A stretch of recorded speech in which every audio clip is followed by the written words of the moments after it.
Corintios capítulo 4, versículo 14, dice así la palabra de Dios: no escribo esto para avergonzaros, sino para amonestaros como a hijos míos amados. Ahora, no escribo esto.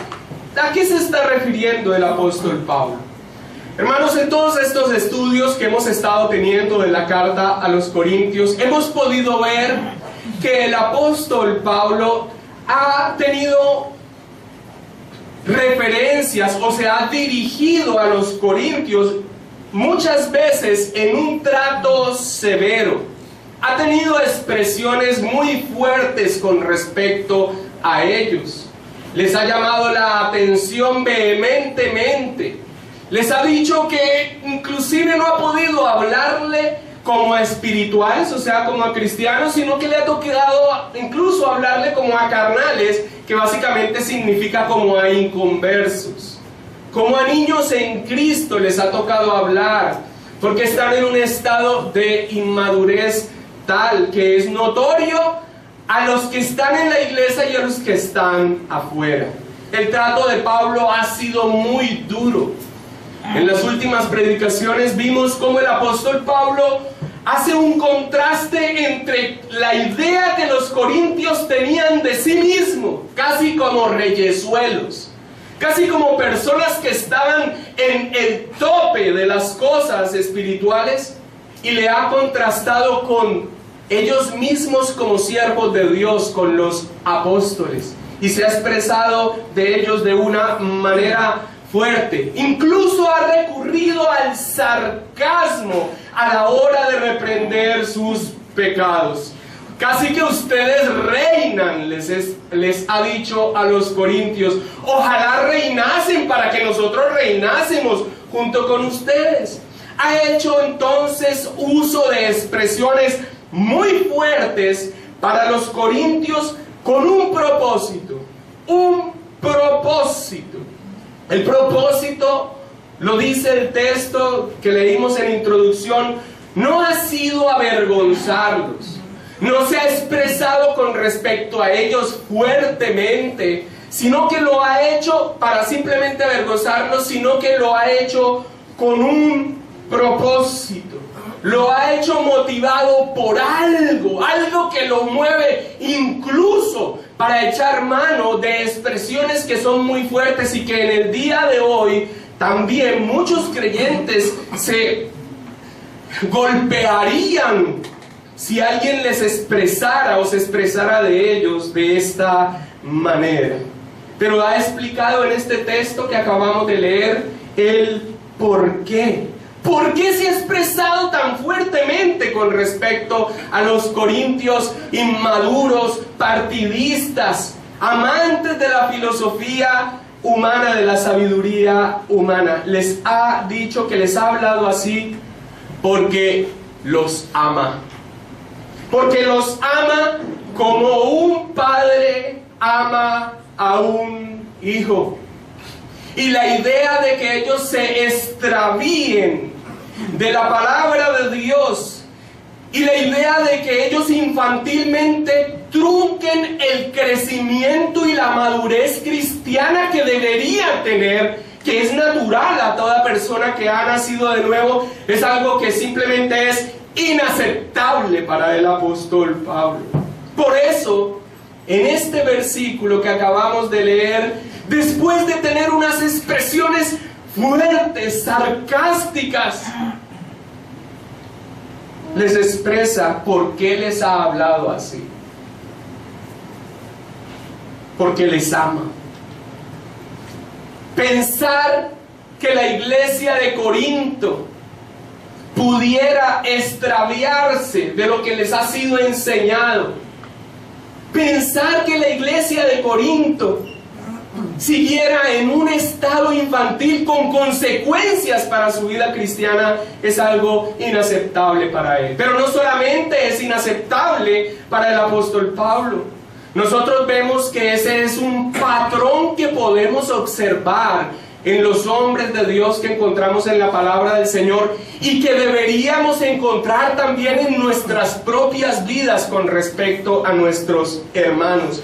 Inaceptable sería que alguien se extraviara de la bendita palabra de Dios y que se mantuviera en un estado de inmadurez que le lleve a tener una vida que no es la que el Señor ha diseñado para sus hijos, una vida en crecimiento cristiano. Es un patrón, no es propio de Pablo. Vemos las palabras del apóstol Juan.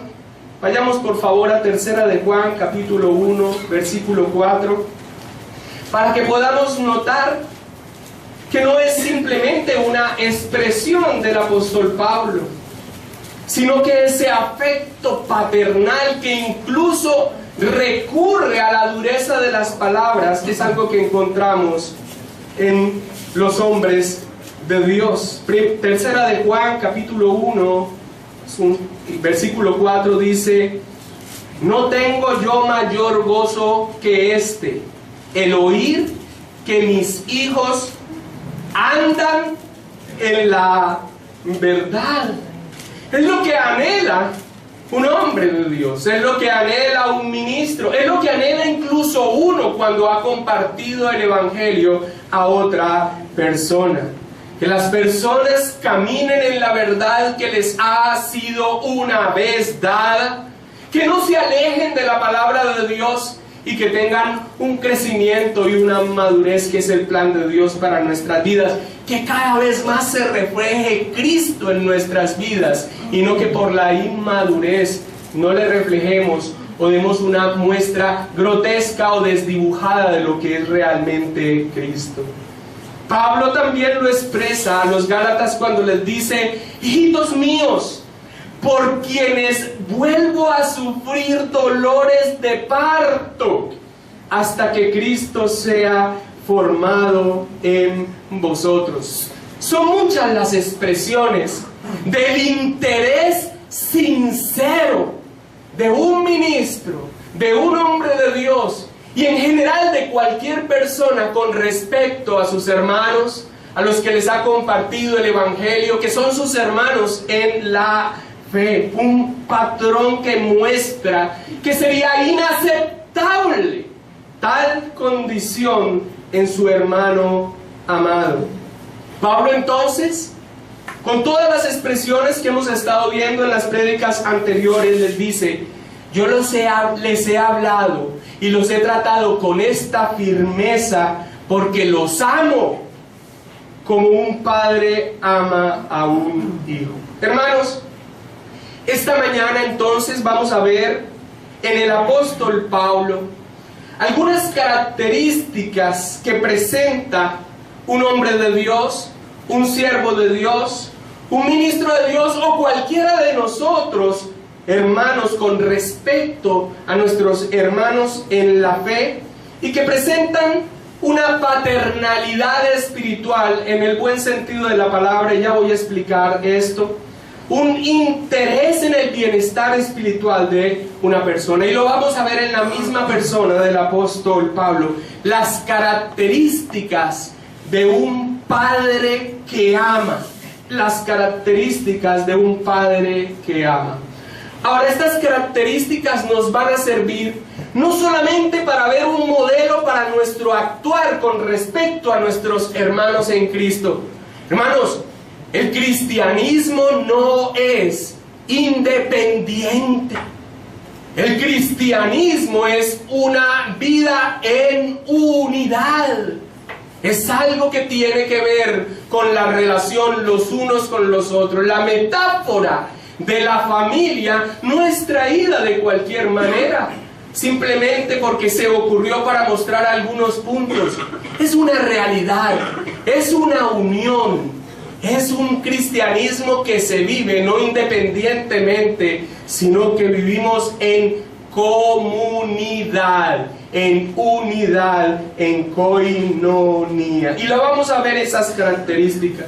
Esas características de esa paternidad espiritual nos sirven entonces para ello, para cada creyente, Pero también, amados hermanos, y como se ha vuelto muy recurrente en la predicación de la palabra, desde este púlpito y desde púlpitos que en nuestro continente están buscando hacer contraparte a cómo se ha desdibujado el Evangelio de Jesucristo, nos va a servir también a hacer contraparte a una caricatura de una tal paternidad espiritual que ha crecido como si fuese una doctrina bíblica y cristiana, pero no es más que una caricatura de lo que nosotros hoy vamos a ver sobre amar como un padre. Así que tiene esos dos propósitos: que veamos ese ejemplo paternal para nosotros mismos, pero que sea una contraparte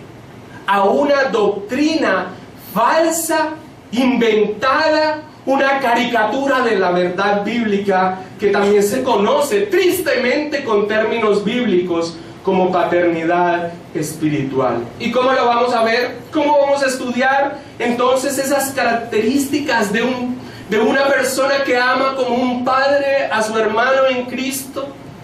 Hermanos, lo vamos a ver a través del texto de 1 Corintios 4, del versículo 14 al 21. Esas características que vamos a ver, algunas de ellas son implícitas en el texto. O sea, tal vez no las dice de manera directa. No se mencionan específicamente. Tampoco se van a mencionar en un orden de importancia, pero están allí y nos van a servir con los propósitos que ya mencionamos. Y el primero de ellos, una característica de alguien que ama como un padre, es que un padre amonesta. Un padre amonesta. Dice el versículo 14: no escribo esto para avergonzaros, sino ¿para qué? Para amonestaros. Ahora, Pablo no les escribe para avergonzarlos, pero ellos tenían mucho de qué avergonzarse. Si ellos le daban peso a las palabras del apóstol Pablo y que hemos estado predicando en las sermones anteriores, ellos tenían que realmente sentirse mal. Su intención entonces, al exhortarlos, al hablarles así, no era simplemente producir vergüenza, no.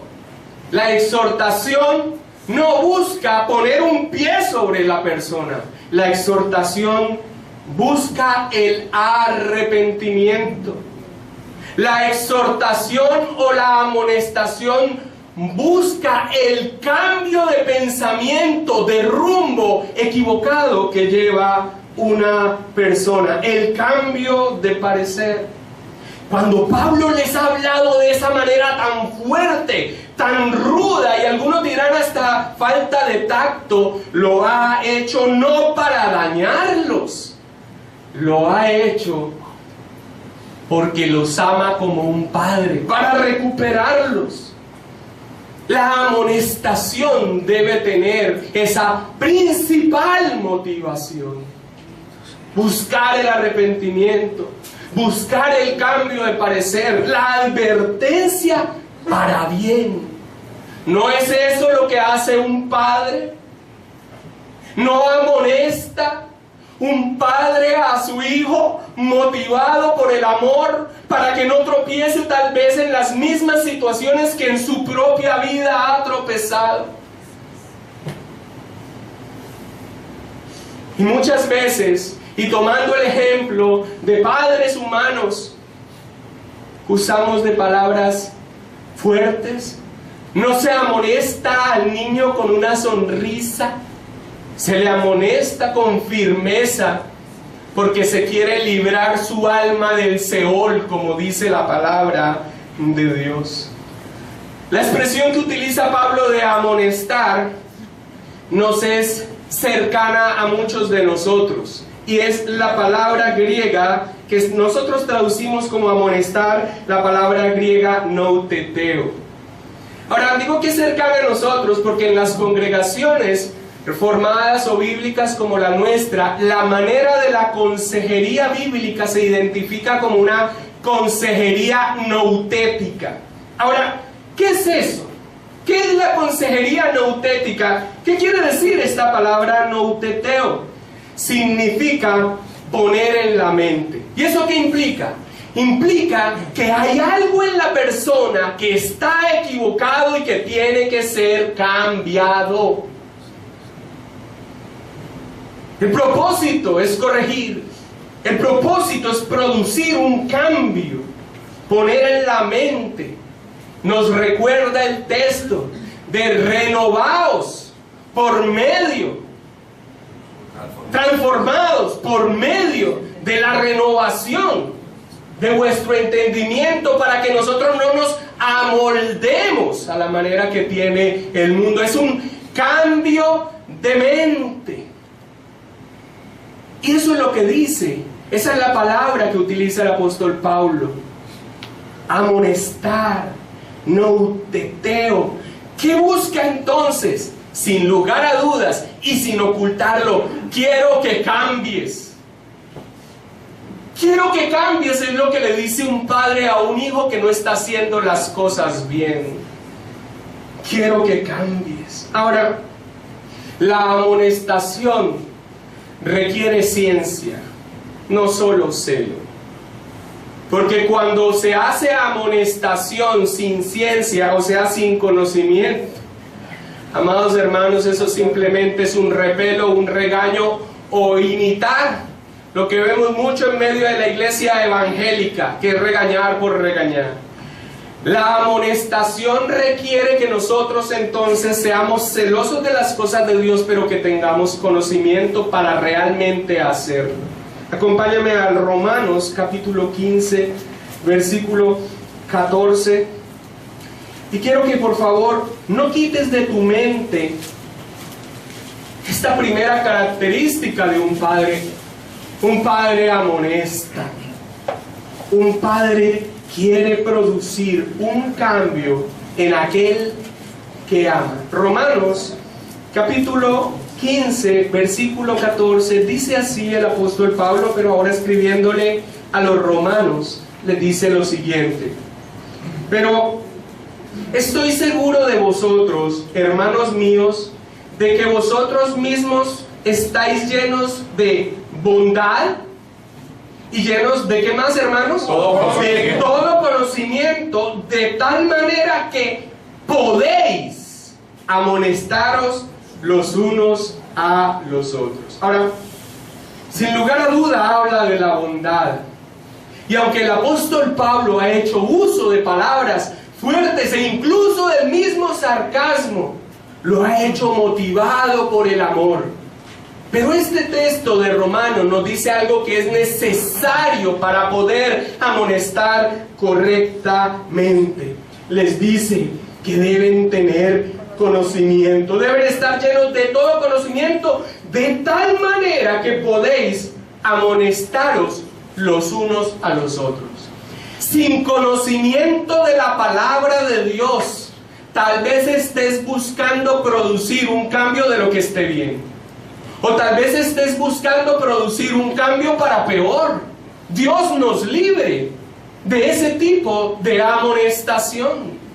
Así que, hermanos, amonestarnos, y como dice aquí Pablo a los romanos, los unos a los otros, es una expresión que nos recuerda a un padre que ama.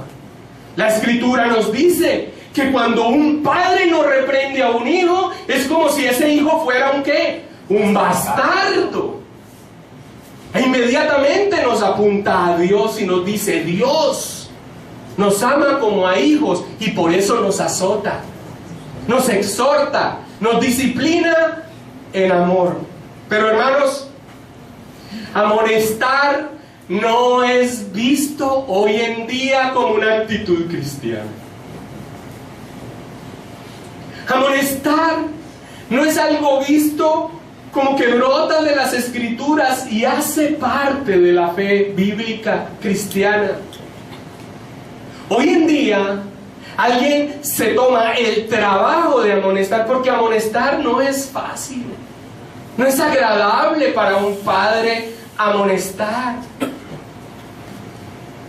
No es agradable tener que llamar a un hermano y saber que en un primer momento va a haber una reacción natural, tal vez de negativa posiblemente, tal vez de rechazo.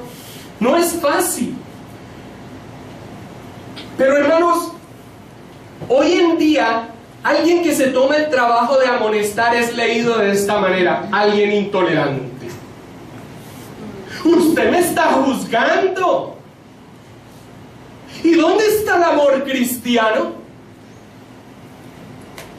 ¿Y cómo es posible que usted, cristiano, haga ese señalamiento de mí? Hermanos, tenemos que pedirle a Dios que el fundamento de nuestro pensamiento, de nuestras convicciones, de nuestros principios y de nuestro actuar sea de la bendita palabra de Dios y no sea más una enseñanza del mundo que tiene un barniz cristiano. ¿Sabes cómo de alguna manera se entiende el cristianismo hoy? Como una especie de hipismo. Peace and love. Haz lo que tú quieras, yo hago lo mío, yo te amo, tú me amas. Pero cuando alguien se toma el trabajo de amonestar, inmediatamente se prenden las alertas. ¿Cómo es posible? ¿Es que tú te crees mejor que yo? ¿Es que tú quién eres para decirme eso? ¿Y es que acaso tú no tienes también errores? ¿Cómo podríamos aplicar el llamado de la palabra de Dios de amonestaros los unos de los otros para mantener el crecimiento cristiano y recibir ese fruto de una vida plena en Cristo Jesús cuando se crece en la fe? La palabra del Señor está llena de amonestaciones para bien. Podemos ver en la carta a los tesalonicenses, tanto en la primera como en la segunda, que se amonesta a los ociosos. Se había entendido mal acerca de que el Señor venía y viene pronto, es inminente su venida, pero si viene pronto, ¿para qué trabajamos? Renunciemos. Ya viene. Aquí me va a matar yo en el trabajo. Listo, viene. Renunciemos. Y el apóstol Pablo les dice, miren, amonesten a los ociosos, el que no trabaje, que no coma. Ay, pero qué dureza, qué falta de misericordia. Nosotros vemos la escritura llena de amonestaciones para bien. ¿Y sabes por qué la amonestación? Porque en el corazón del ser humano caído le es necesaria la reprensión de parte de Dios. Y Dios usará de hombres y mujeres dispuestos a mencionar su bendita palabra cuando sea necesario amonestar. Yo mismo he sido amonestado en muchas oportunidades aquí en la congregación con hermanos. Y hay otros hermanos que han procurado amonestarme, pero más con el pensamiento del mundo. Pastor, usted debería más bien como no hablar de esas cosas. De pronto la gente se siente. Hermano, yo prefiero que un hermano se sienta y vaya al cielo y no que un hermano pase de agáchese y que posiblemente su camino, si es que fuera hermano, fuera a un tropiezo, a una vida inmadura, o posiblemente a nunca percibir la necesidad de arrepentimiento en su vida. Ahora, con respecto a amonestar paternal, con la caricatura que vemos allá afuera, que se habla allá afuera de la paternidad espiritual. Hermanos, amonestar no es una intimidación arrogante. Eso no es amonestar. Amonestar no se trata simplemente de expresar con respecto a la otra persona como para expresarse tipo yo soy el macho alfa. Yo soy el que mando aquí. Yo soy el ungido. Yo soy el que soy. Yo soy el que soy el Dios, ¿cierto? Perfecto. Amonestar no es una intimidación arrogante.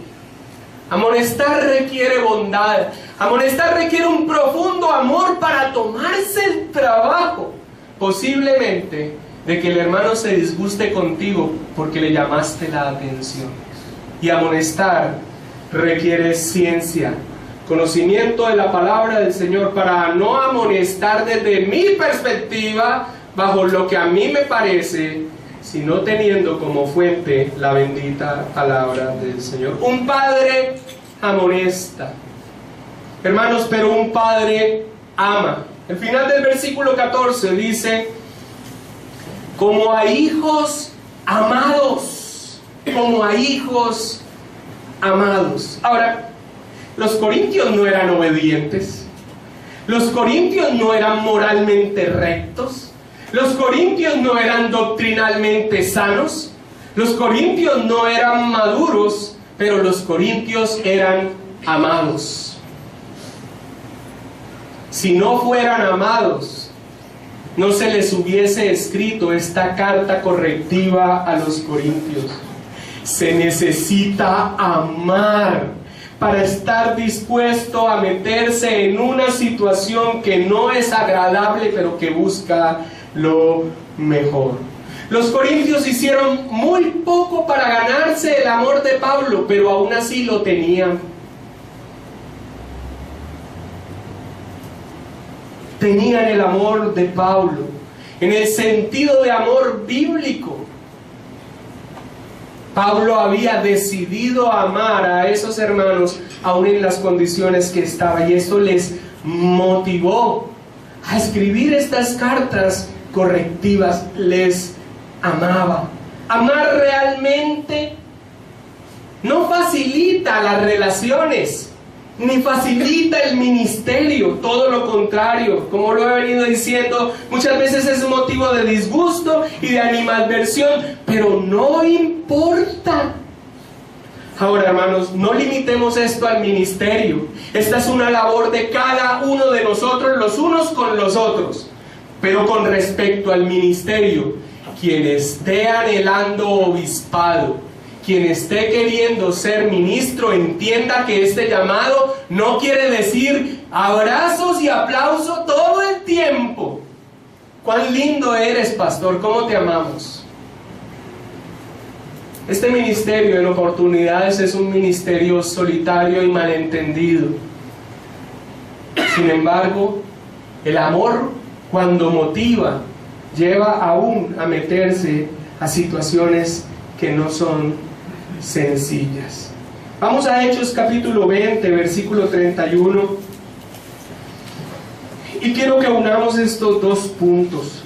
Los dos puntos del amonestar y del amar, en el ejemplo que el apóstol Pablo también da de sí mismo a los ancianos de Éfeso. Hechos 20, 31. Hechos 20, 31. Dice así: ha llamado a los ancianos de Éfeso, los ha llamado a Mileto para despedirse de ellos. Ya no los va a volver a ver.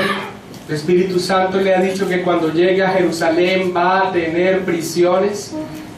Y les dice lo siguiente cuando llegan los ancianos de Éfeso. Les dice: por tanto, velad, acordándoos que por 3 años, de noche y de día, no he cesado de amonestar con lágrimas a cada uno.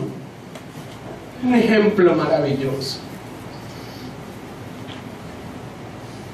Con lágrimas. Y no ha cesado de amonestar. Mira, hay un pastorado, hay un ministerio, hay una relación cristiana, hermano, que facilita, entre comillas, las cosas. No te metas en la vida de los otros. Déjalo. Allá, ya desde el púlpito se ha dicho. Hermanos, eso no es la que muestra la palabra del Señor para la iglesia de Cristo. Hay que soportarnos con paciencia. Hay que ser pacientes los unos con los otros, pero no callemos cuando por convicción vemos que un hermano es digno de reprensión. sea cualquier sea la situación. Miren, no caigamos en la liviandad de ser litúrgicamente respetuosos y en medio de las charlas tener expresiones mundanas y de pronto no detenernos y decir: no deberíamos estar hablando así, no deberíamos estar chismeando, esta no es la expresión que deberíamos estar teniendo, esto no es lo que deberíamos estar refiriéndonos de esta persona. ¿Ustedes se imaginan que tomáramos el camino fácil de no amonestarnos en amor? Simplemente porque sería más fácil las relaciones. La iglesia terminaría en un problema grave de inmoralidad. La amonestación amorosa busca la pureza de la iglesia.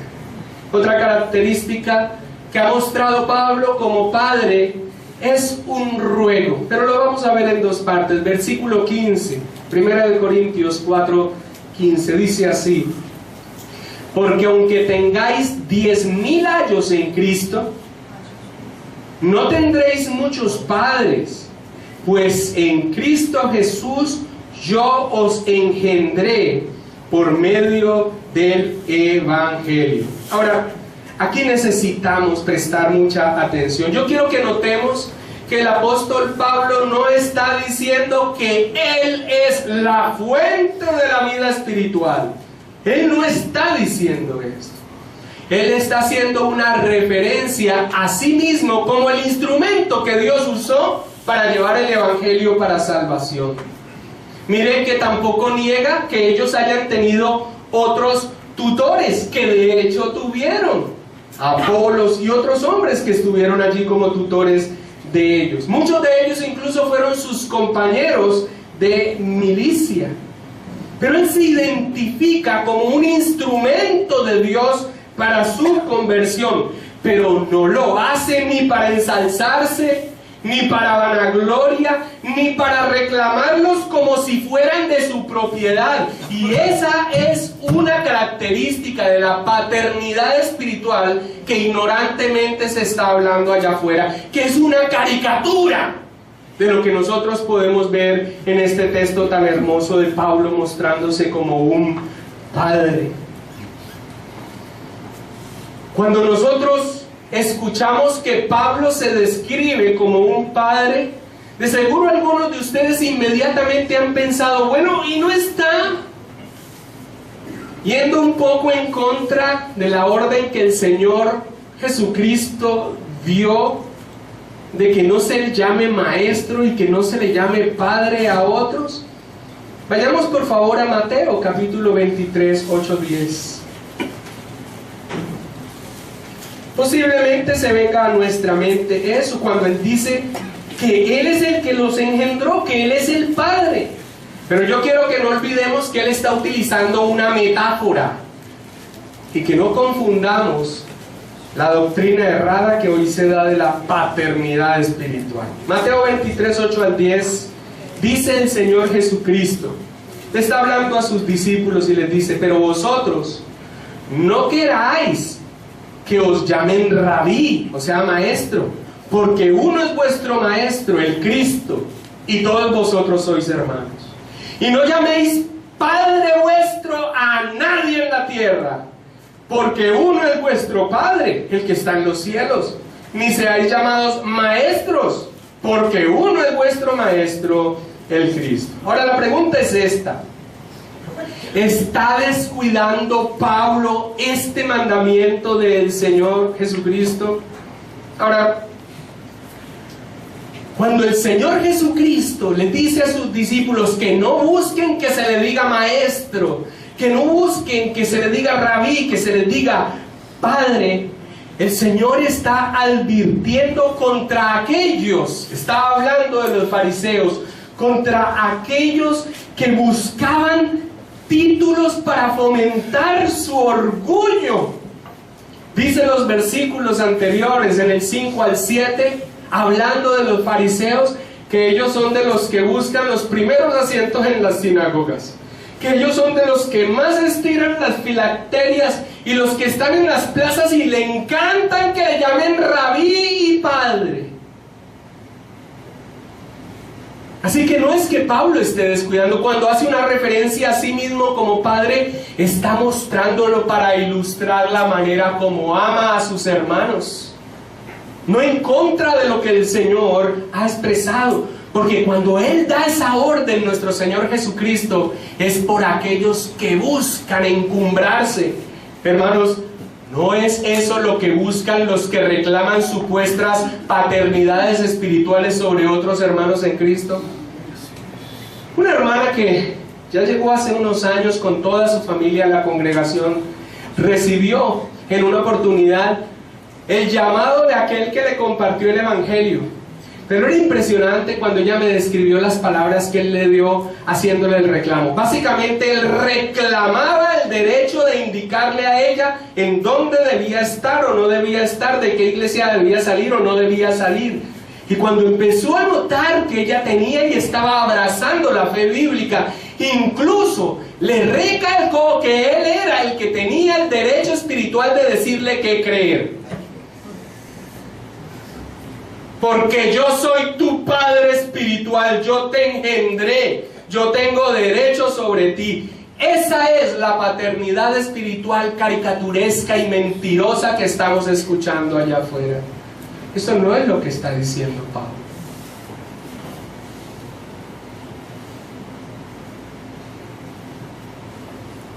En el Nuevo Testamento, ni a Pablo ni a los apóstoles se les llama nunca padres. Nunca. Cuando Pablo usa la figura de padre e hijo, la califica diciendo: en Cristo yo fui vuestro padre por medio del Evangelio. Y después muestra las características. ¿Qué es lo que quiere decir? Él no se está encumbrando sobre ellos para hacer reclamos que no sean escriturales, ni para ponerse sobre ellos orgullosamente, ni para reclamar sobre ellos algo que la Escritura no le permite. Ahora, ¿cómo vemos esto totalmente explicado? Cuando Él dice el para qué. Y esta es la parte central de este sermón. Pablo a continuación va a decir para qué se les ha mostrado como padre, con estas características. Y lo encontramos en el versículo 16. Aquí nos habla de que la metáfora que ha usado de ser como padre tiene un para qué. Y el para qué es, versículo 16. Por tanto, ¿qué? Os ruego que me imitéis. Por tanto os ruego que me imitéis. Por tanto, de lo que ha venido hablando, un padre que amonesta, un padre que ama, un padre que les compartió el Evangelio, aunque haya muchos otros tutores o ayos. ¿Para qué les ha hablado de padre? Y aquí viene el ruego, porque un padre también en ocasiones ruega para que lo imiten.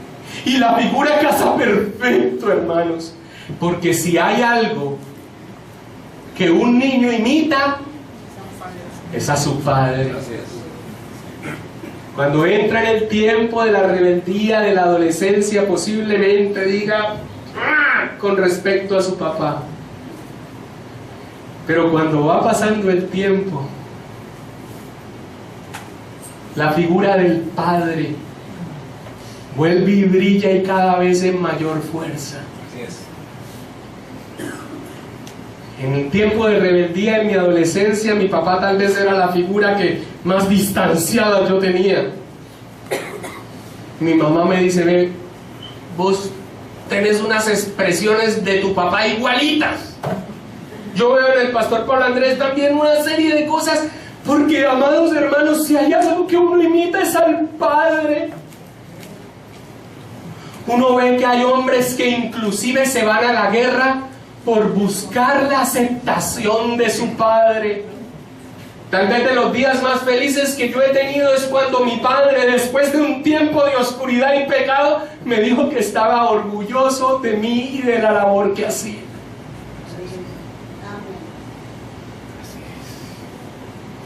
¿Por qué se ha mostrado Pablo como un padre? Porque él sabe que si hay algo que busca un hijo, consciente o inconscientemente, es ser como su padre. Por eso se ha mostrado así. Os ruego que me imitéis. Y aquí es donde vemos una característica más. Insisto, no lo limites a los ministros, no lo limites al pastorado. Es de los unos con los otros. Y la otra característica es ser ejemplo. Ejemplo. ¿Por qué se presenta como un padre que amonesta, que ama y que Dios usó para su conversión? Para servirles como ejemplo. Les ruego que me imiten. Ahora, hermanos, la labor que hace un padre no es fácil. Ni al interior de la familia, ni al interior de la familia de la fe. John MacArthur al respecto dice: el hogar es uno de los lugares más difíciles de discipular. ¿Por qué? Porque los hijos ven todo tu estado de humor. Ellos no es como aquellos que se relacionan de vez en cuando. Ay no, los hijos ven todo el estado del humor del padre. Los hijos ven cuando el padre estalla y por qué estalla. Los hijos ven todas nuestras actitudes. Los hijos ven todas nuestras acciones. Los hijos saben si nosotros estamos viviendo a la altura de lo que decimos. En algunas oportunidades, algunos padres desesperados se me han acercado a mí diciéndome: pastor, ¿por qué no le dice a mi hijo, a mi hija que esto y esto y esto y lo otro? Y he tenido la tarea no fácil de decir: pero es que hermanita, usted es así.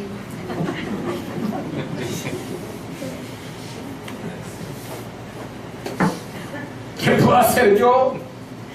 Yo predico, bueno, como hora y media voy a predicar hoy, a la semana, enseño.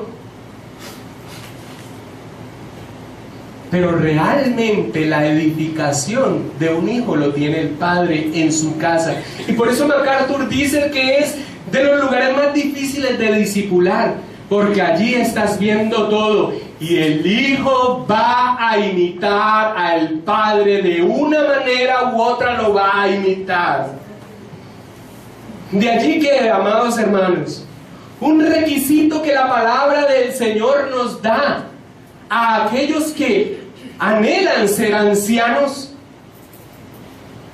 es que gobiernen bien su casa y que tengan en sujeción a sus hijos con toda honestidad. Y en parte, hermanos, porque eso es una evidencia de que el padre lo está haciendo bien en la casa.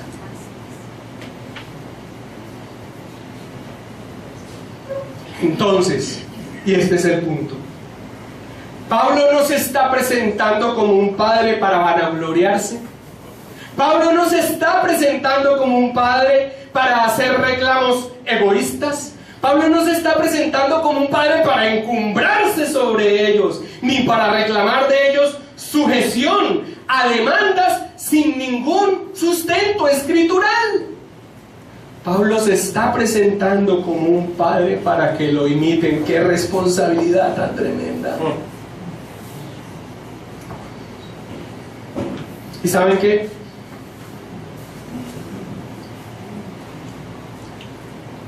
Esto está necesitando la iglesia de nuestro tiempo. Ejemplos morales de hombres con principios íntegros que puedan ser imitados en su piedad, en su desapego por el mundo, en su temor de Dios. en su buen trato, en su expresión, en todo. Y los corintios eran personas que habían visto a Pablo durante un muy buen tiempo. Yo quiero hacerte este llamado. ¿Podrías tú escribirle a alguien y decirle: mira, yo he visto los problemas que están teniendo en este momento, yo te voy a pedir el favor de que, ¿sabes qué? Imítame. Lo que has visto en mí, imítame a mí. ¿Podríamos hacer eso nosotros? Miren, Pablo no solamente les había dado la doctrina correcta de vida, el evangelio para salvación. Pablo había vivido regido bajo los principios de la palabra de Dios frente a sus ojitos. Él no les está escribiendo a una comunidad que no lo conoce, o que lo conoce por algunas expresiones en cartas. Está escribiendo a una comunidad que los vio con ellos durante casi 3 años. Y les dice: imítenme. Tremendo. ¿Cuánto está necesitando la iglesia hoy en día de esto? Sí, de doctrina, sin lugar a dudas. De conocimiento teológico, sin lugar a dudas. Pero si eso no se transmite en una vida, en un ejemplo de vida, amados hermanos, cualquiera puede memorizar teología aquí. Pablo vivió lo que predicó, y cuando se les presenta como padre, se les presenta para que lo imiten. Y tan sólida había sido su formación, la formación que tenían no solo a los corintios, sino a otros, que les dice lo siguiente en el versículo 17. Dice: por esto mismo. Ahora, ¿por esto mismo qué? Pues de la meta de que los corintios lo imiten. Por esto mismo, o sea, con esta razón, buscando esta razón, dice que ha hecho algo. ¿Qué ha hecho? Os he enviado a Timoteo, que es mi ¿qué? Hijo, amado y fiel en el Señor, el cual os recordará mi proceder en Cristo, de la manera que enseño en todas partes y en todas las iglesias. Y miren, quiero que entiendan este punto. Pablo les dice, y voy a parafrasear, miren, ahora, con el propósito de que ustedes me imiten, yo les estoy enviando a Timoteo, porque Timoteo les va a recordar cómo vivo yo, cómo actúo yo, qué es lo que yo hago. Ahora, ¿cómo se los va a recordar? ¿Cómo le va a recordar Timoteo quien dice que es su hijo amado? ¿Cómo se lo va a recordar? Verbalmente, posiblemente algunas cosas. Pero el punto es el siguiente. Timoteo va a refrescarle la memoria a los corintios tan solo cuando lo vean, cuando vean su proceder. ¿Por qué? Porque un buen hijo imita al padre.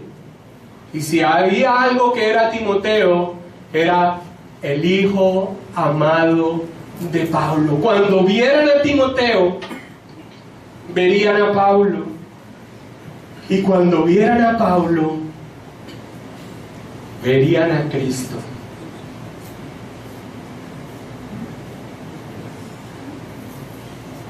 Oh Dios, asístenos. Ayuda a la iglesia, Dios.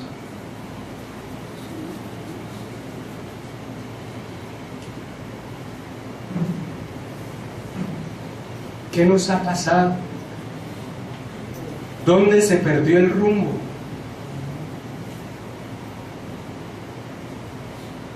Sed imitadores de mí, así como yo de Cristo, les dice en el capítulo 11 de Primera de Corintios.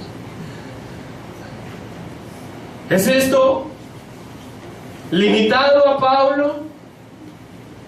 ¿Es esto algo que solamente Pablo podía decir? No, no, no. La misma expresión que está utilizando aquí es: imítenme.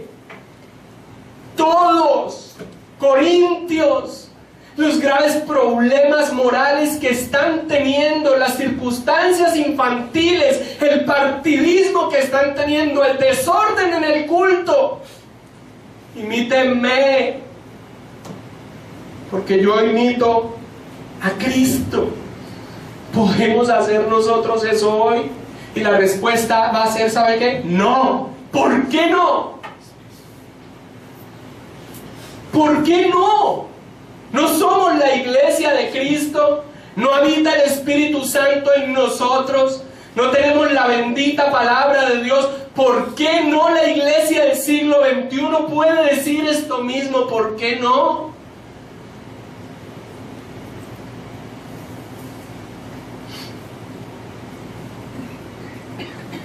Asístenos, Dios. Ayúdanos, Dios. Humillémonos. Seamos conscientes de nosotros mismos, de nuestro proceder, de nuestras expresiones, de nuestros sentimientos, de nuestras miradas, de cómo vemos las cosas. Ayúdanos, Dios. Cuando vean a Timoteo, su proceder, su testimonio, su piedad, su prudencia, su lenguaje, iban a recordar a Pablo, sin lugar a dudas. Y a continuación, hermanos, y para cerrar, una última característica de ese Padre que ama, que ruega, que amonesta y que se presenta como Padre para ser imitado, les habla de algo que definitivamente hoy en día la iglesia no concibe como parte de su fe. Un Padre disciplina. Dice el versículo 18 al 21.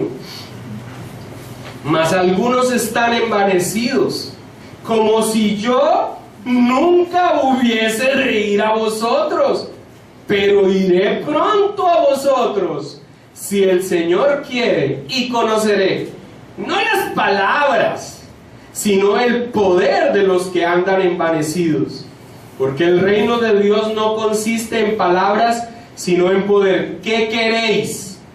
¿Iré a vosotros con vara o con amor y espíritu de mansedumbre? Hermanos, la disciplina eclesiástica es y siempre ha sido un distintivo de una verdadera iglesia, un distintivo de una iglesia saludable. Y el orgullo y la vanagloria de los corintios habían llegado a tal nivel que ellos pensaban que iban a poder seguir haciendo lo que mejor les pareciera sin ser confrontados. No, no, no. En ninguna iglesia debería presentarse eso. Que alguien piense que puede hacer lo que quiera sin confrontación. ¿Sabes qué es lo triste?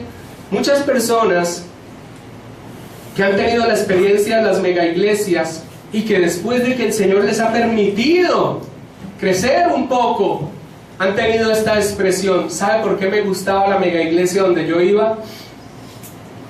Porque nadie me conocía.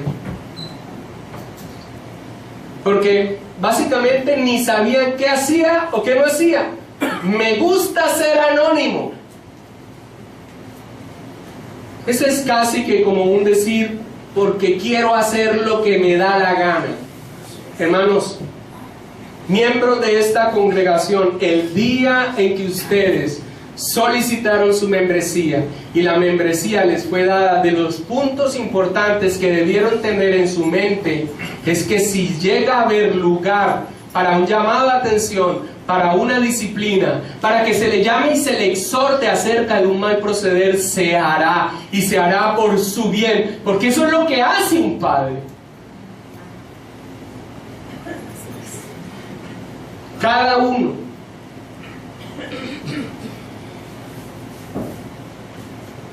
Como si yo nunca hubiese de ir a vosotros, dice Pablo. Él no oculta la autoridad que les da y Él no oculta el gobierno de la iglesia. El gobierno de la iglesia fue dada para mantener la pureza de la iglesia.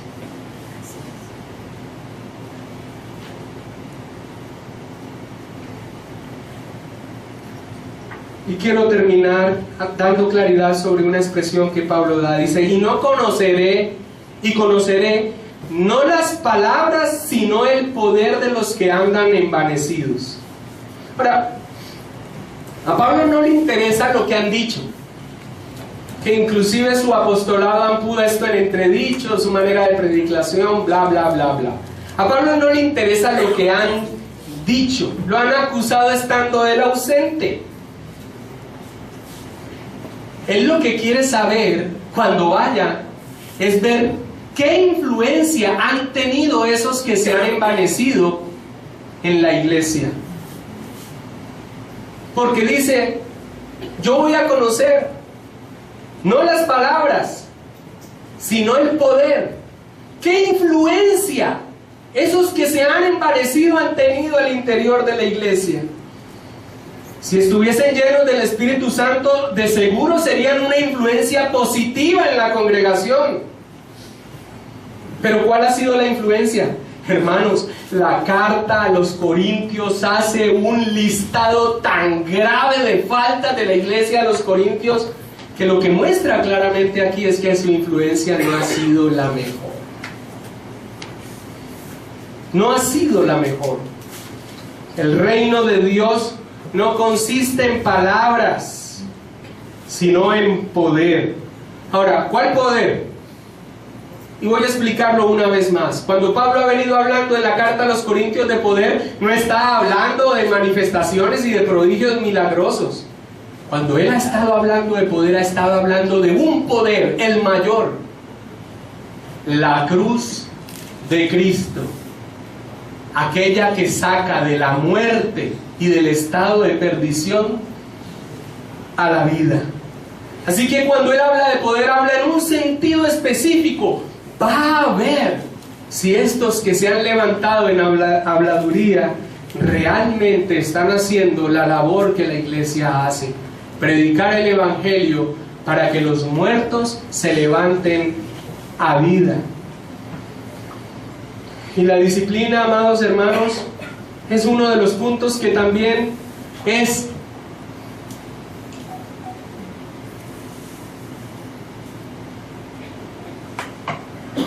inaceptable en el cristianismo en el día de hoy.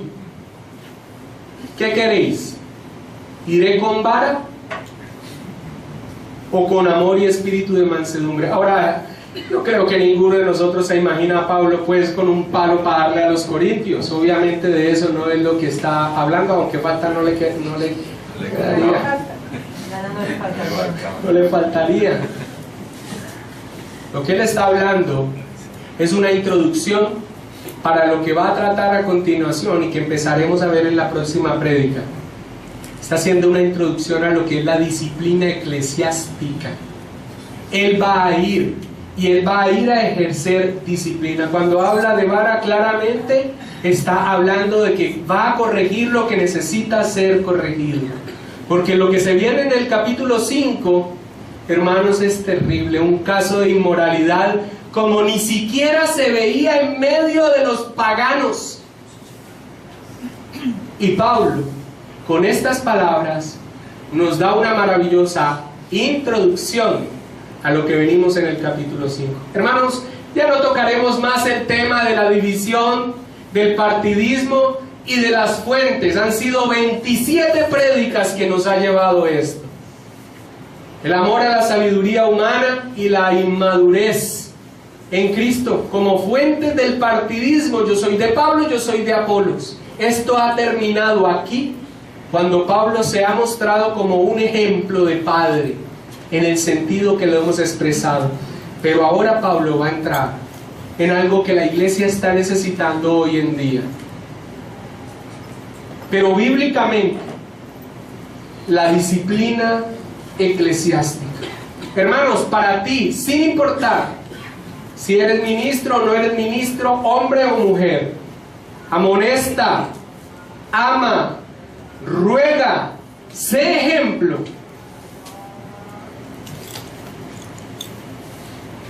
Y que seamos todos parte de la disciplina para mantener la pureza de la iglesia y que el nombre de Cristo no sea blasfemado a los que están allá afuera.